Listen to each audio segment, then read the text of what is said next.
تعالى وبركاته. الحمد لله الصلاة والسلام على أشرف المرسلين وعلى آله وصحبه أجمعين أما بعد.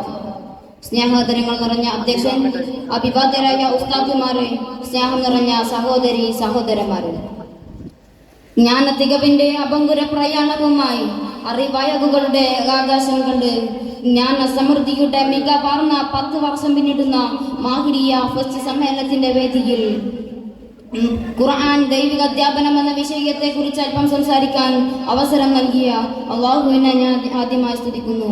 അൽഹംദുലില്ലാഹി അലാ കുല്ലി ഹാൽ.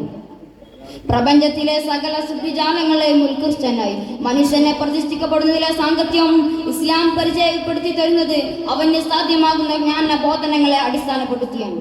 ആദ്യ പിതാവായ ആദം നബി അലൈഹിസ്സലാത്തു വസ്സലാമിന് സൃഷ്ടികർമ്മ നിർവഹിക്കപ്പെട്ടതിന് ശേഷമായി ഖുർആൻ പറയുന്നുണ്ട്, ആദമിന് സകല സൃഷ്ടിജാലങ്ങളെ കുറിച്ച് പഠിപ്പിച്ചു എന്നതാണ്. വായിച്ചും പഠിച്ചും അറിവിന്റെ വാതായനങ്ങൾ തുറന്നു വെക്കാൻ ഉദ്ഘോഷിച്ചുകൊണ്ടാണ് ഖുർആൻ ആദ്യമായി അവതരണമാകുന്നത്. ഇപ്രകാരം മനുഷ്യ നന്മക്കായി ലോകത്ത് അവതരിക്കപ്പെട്ട എല്ലാ ദർശനങ്ങളും ജ്ഞാന സമ്പാദനത്തിന്റെ മഹാത്മ്യത്തെ കുറിച്ച് വാചാലമാക്കുന്നുണ്ട്. മനുഷ്യർക്കിടയിൽ തന്നെ ചിലരേക്കാൾ ഉന്നത സ്ഥാനങ്ങളിലായിരിക്കേണ്ടത് അവരുടെ വിദ്യാഭ്യാസത്തിന്റെ അടിസ്ഥാനത്തിലായിരിക്കണമെന്നത് സർവാംഗീകൃത സാമൂഹിക ക്രമം തന്നെയാണ്. ജാതിയോ വർണ്ണമോ സാമ്പത്തിക ശേഷിയോ പരിഗണിക്കപ്പെടുന്നതിനപ്പുറം ഓരോരുത്തരുടെയും വിദ്യാഭ്യാസത്തിന്റെ അടിസ്ഥാനത്തിലായിരിക്കണമെന്നത് സാമൂഹ്യ ശരണിയിൽ അതത് സ്ഥാനങ്ങളിൽ പ്രതിഷ്ഠിക്കുന്നതിന് മാനദണ്ഡമാക്കേണ്ടത്. വിശുദ്ധമായ ഖുർആൻ ചോദിക്കുന്നില്ലയോ, പണ്ഡിതനും പാമരനും എങ്ങനെയാണ് സമന്മാരാവുക? ഇന്ന് ഈ ലോകത്ത് വാഴ്ത്തപ്പെട്ട ചരിത്ര പുരുഷന്മാരൊക്കെയും അറിവിന്റെ ആകാശ വിശാലതി ആപോളം വാരിപ്പുണർന്നവരായിരിക്കും. അവർ നമ്മെ ഓർമ്മപ്പെടുത്തുന്നത് വിശുദ്ധമായ പ്രവാചക വചനമാണ്.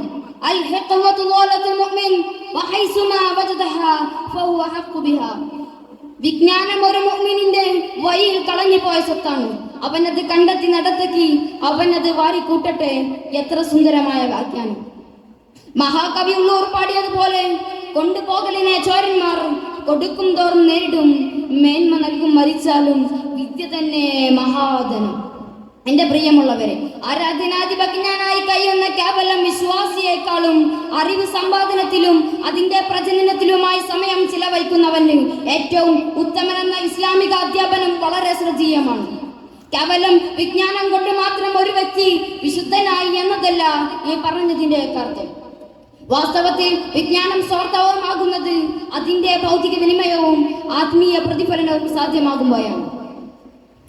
വിജ്ഞാനത്തിലൂടെ ഉന്നതങ്ങൾ കീഴടക്കി ജീവിത വിജയം കരസ്ഥമാക്കാൻ നാഥൻ നമ്മെ തുണക്കട്ടെ എന്ന് പറഞ്ഞുകൊണ്ട് ഞാൻ നിർത്തുന്നു. അസ്സലാമു അലൈക്കും വറഹ്മത്തുള്ളാഹി തആല വബറകാതുഹു.